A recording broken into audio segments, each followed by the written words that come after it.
We have a Wolf range here with red knobs. The problem I was having is when I push in on this knob to ignite the flame, it wouldn't pop back out on its own. It's supposed to spring out. It was getting hung up somehow.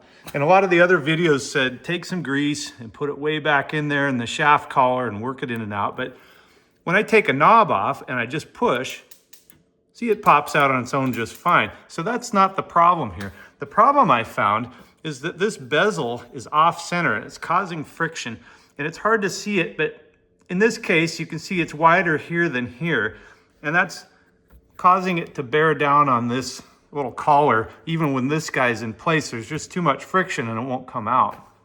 So the trick is to just loosen these screws and adjust it so that it's centered.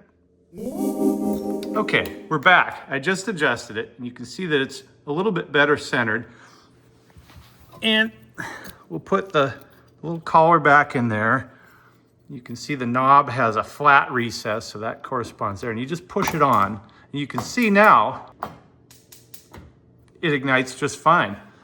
So if the problem isn't lubricating the shaft collar, check the concentricity of this little bezel and adjust it to fit. It should work smoothly. Thanks for watching.